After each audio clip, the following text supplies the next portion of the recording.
Hi everyone, thanks for joining us today to learn about the New to Committees workshop. My name is Amelia Everson. I'm the Program Coordinator delivering the Vic Health and Sport and Recreation Victoria programs in Baw Baw and Latrobe City. And we also have Ryan joining us today, and Ryan is a Program Coordinator looking after Wellington and East Gippsland. Firstly, I'd just like to acknowledge the Gunai Kurnai people as the traditional owners of the land we host this workshop today, and pay our respects to their elders past, present and emerging, and recognise the oldest living culture in the world. I'd also like to acknowledge the traditional owners of the land that you are joining us on today. So firstly, what is good governance? Good governance practices are vital to the effective and efficient operations of any sporting club. Sport Australia defines governance as the system by which organisations are directed and managed. It directly impacts how organisations develop their strategic goals and direction, how the board or the committee monitors the performance of the club to ensure it achieves these strategic goals, has effective systems in place and complies with legal and obligations, ensuring that the committee acts in the best interest of all members. To operate most effectively, the committee should understand its roles and responsibilities as individuals, committee members, and as a committee. GIPSCOR can provide you with role descriptions for you to understand on what's involved for each role. You need to attract quality people and have a plan on how to do this. Retain those quality people by providing them development opportunities.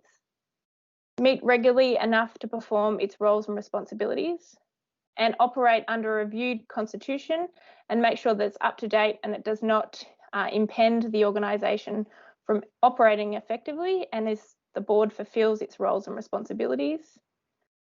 Ensure that only the most important matters and powers are contained within the constitution, with the remainder to be set out in the reviewed policies and bylaws. As a committee member, you should be aware of your club's legal responsibilities. A good starting point is understanding the content of your club's constitution, as this may be your contract with the members and consumer affairs. General committee members are responsible for ensuring that the club is legally compliant. As a committee member, you have the duties to adhere to, duty to avoid and disclose any relevant potential conflicts of interest, ensure you have a policy and process to deal with these conflicts of interests. You have a duty to maintain confidentiality, so you don't want to disclose personal or private information to others. Duty to act with reasonable care, diligence, and skill. So using whatever skill and experience that you have for the benefit of your organisation, and make sure all committee members have the duty to properly inform themselves about the organisation's organisational financial position. You need to submit an annual report and statements, and provide bank statements with bank reconciliations. You have a duty to be aware of and comply with other relevant laws, including your member protection policy, food handling, Victoria liquor licensing, gambling regulations, and fundraising legislation. You also have the duty to act in good faith in the best interest of an organisation and for the proper purpose. So you need to act honestly, fairly, loyally when making decisions, and you want to make decisions for what the organisation was set up for. So that might be participation within your community. And you also have a duty not to misuse information or misuse your position. So you need to adhere to all your code of conduct and the club's policies, and don't use the information to benefit yourself. Thanks, Amelia, and hi everyone. I'm going to cover a few things today, and I thought I'd start by discussing the importance of running effective meetings. I've attended many a committee meeting, and I can tell you that one of the biggest turn-offs of people who join a committee is them having to attend meetings that are not conducted properly or go on and on and on. If you've got good people on your committee, make sure that you keep them by ensuring that the meetings run well. Firstly, before you hold a meeting, you need to ask yourself whether the meeting is necessary and an effective use of everyone's time. Don't hold meetings for the sake of holding meetings. Make sure that you send out an agenda beforehand. Why is an agenda important? Well, it means that you're doing some planning before the meeting. It allows people to prepare for the meeting and ensures everything is covered. An agenda also helps to keep meetings on track and saves time. And you should aim to have that agenda out a week before the meeting. Committee members also need to be aware that recorded information is a legal requirement. So during your meeting, you should have someone capturing the key points being discussed, any decisions that are made, and actions that individuals have agreed to carry out after the meeting. And make sure that actions are recorded in an action sheet. Who is responsible? What do they have to do and when by? All of this information should form the minutes of a meeting. Also, make sure that people's names are noted. Don't just put someone's name down as Mick. Who's going to know what Mick it is if they're looking at the minutes years after the meeting is held? Also, financial reports required at each committee meeting. They should include a balance sheet and bank statement. And following the meeting, it's also worth getting your club chair or another suitable committee member to review and sign the minutes to show that they are fair representation of the discussions. Finally, time. Set the time to finish so members are aware of the time commitment required. Cover the most important points first, and if the meeting runs over time, ask members if it is okay to extend the meeting times or hold over the last few items to the next meeting. Even with good planning, some club meetings can still be difficult.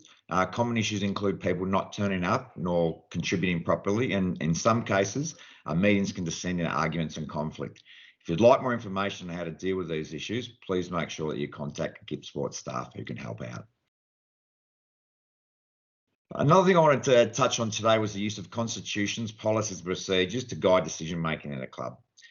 Firstly, a constitution provides your club with a document outlining objectives, structure, and responsibilities. It's an essential document which ensures smooth administration of the club and is a legal necessity to protect the interests of members. Now, your club may use the model rules template as its constitution or create its own rules. The model rules template, which was released back in 2012, includes all the necessary inclusions required of a club constitution, and for that reason, most clubs have since adopted it. Using the model rules can save an association the time and expense of drafting its own rules. If you do choose to adopt your own rules, you can use any headings and content. However, the rules must address the 18 mandatory matters, which can be found by visiting the Consumer Affairs website or contacting us here at GIP Sport. Anything else is recommended to be included in the club bylaws and policies. It's also very important to note that any amendment or replacement of the constitution of an incorporated association must be lodged with Consumer Affairs Victoria.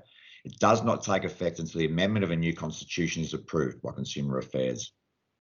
Now, bylaws differ from constitutions in that they provide more detail on specific sections of the constitution. They also include club rules that are not necessary to include within the constitution itself. Bylaws are more easily adjusted, approved by the committee, and have more of an operational tone to them. And you do not have to submit any changes that are made to your club bylaws to Consumer Affairs, nor pay the applicable fee. Bylaws are where you include more detail of the policies and procedures, which I'll touch on soon. They essentially allow for smaller sized documents to be drafted, in which changes can be easily made, such as rules of the sport and uniform requirements, supplies of refreshment, liquor service policies, and other processes. So policies and procedures. So like constitutions, policies and procedures, both written and unwritten, are used in an organisation to guide decision-making and provide transparency. Irrespective of size, all sporting clubs should adopt a series of basic policies and procedures. Most of these can be redrafted or taken directly from your state sport and association. Examples of appropriate policies include, as seen on the screen, member protection policies, codes of conduct, conflict of interest policies, fair play code documents, and child safe standard policies.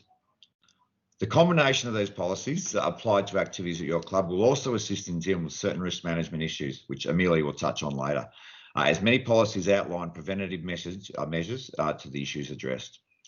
Once policies are in place, it's important that they are regularly reviewed and updated where needed. If the policy is an adopted policy, then your state sport and association should ensure that it is reviewed and remains current. The club should also ensure that all committee and club members are aware of the relevant policies. And finally, and perhaps most importantly, please remember that policies are only as good as the people that use them. The most common mistake made by club personnel is that they do not actively refer to their relevant policy to guide their decisions and then get themselves into trouble when those decisions come back to bite them. Now, before I hand you back to Amelia, I wanted to quickly touch on one very important policy that every club must have in place, as well as the relevant procedures.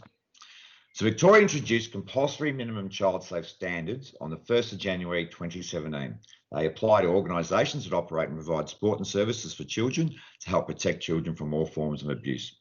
These standards are known as the Child Safe Standards, and the relevant legislation includes 7 standards that must be met by all sporting clubs. So let's take a closer look at the standards. So as I've just mentioned, club personnel must ensure they are meeting 7 standards to ensure child safety at their club.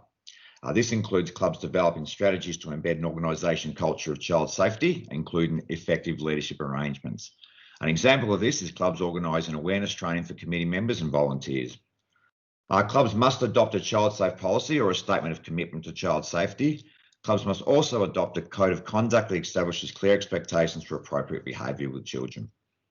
Another thing for club personnel to consider is screening when recruiting people to key positions within their club, supervision of new staff, and the offering of training and other human resources practices that reduce the risk of child abuse by new and existing personnel. This includes requirements for working with children's, police and reference checks. It can also include ensuring that new staff and volunteers are properly supervised during probation periods and that codes of conduct are signed by volunteers. Clubs also need to ensure that there is a clear process for reporting suspected child abuse and have strategies in place to identify and reduce or remove risks of child abuse, such as making sure that staff and volunteers are trained to identify and respond to suspected child abuse. Finally, the last standard referenced on the slide means providing opportunities for children to provide suggestions on thoughts on what child safety means to them. So the Child Safe Standards must be adopted by all sporting clubs in Victoria. So that's it from me. I'll now hand you back to Amelia, who'll touch on complaint handling, I believe. Thank you, Ryan. In a perfect world, there would never be any complaints, and we would never need to understand anything about complaint handling. Unfortunately, we don't live in a perfect world, and things can go wrong, and people have the right to complain and have their concerns listened to and dealt with. When handling a complaint, ensure that you have a clear documented policy that are widely publicised and available to all your club members.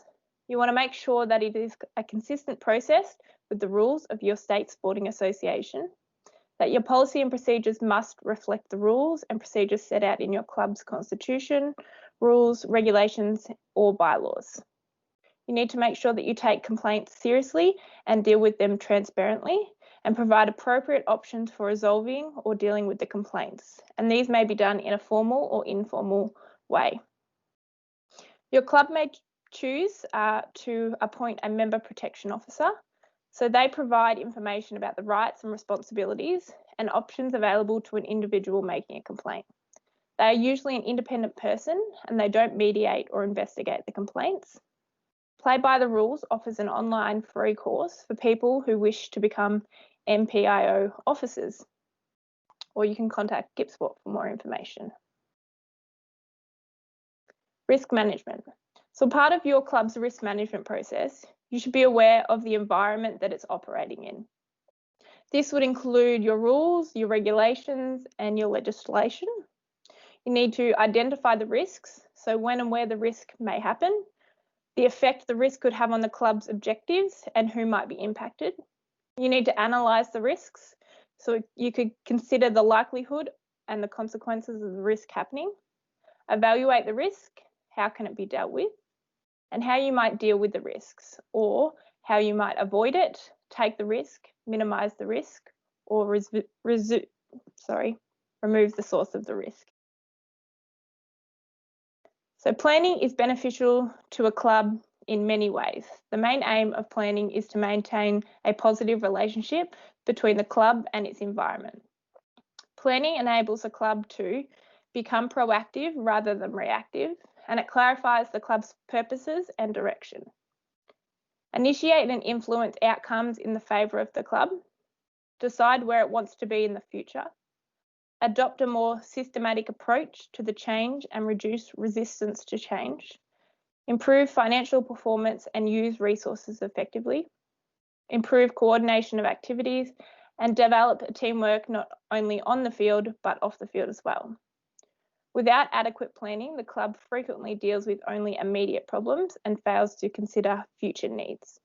Therefore, to overcome limitations, a plan is necessary. Successful clubs have good people doing great things, and the people in your club, they can be paid or volunteers, are your workforce.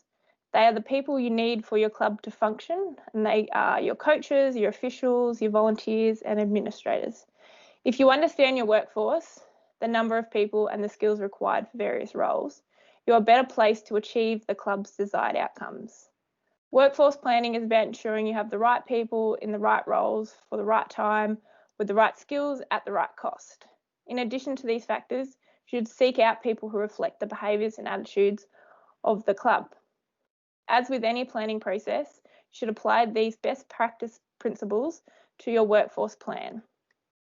So looking at the current situation and what your current committee might be, what you'll need in the future, so looking at what your desired outcomes are, and then you need to identify any gaps. So what do you need to add to achieve to the desired outcome? There is a lot of information and resources available to help clubs create an environment where everybody can participate in a safe, welcoming and inclusive sport and recreation environment. If you require a template, advice on a situation or further information, you don't have to reinvent the wheel or spend hours searching for the answer. GIP Sport can provide templates and support for all sports clubs, so please don't hesitate to contact us. I hope you've enjoyed the presentation. If there is any questions or needed support, please feel free to contact us via email.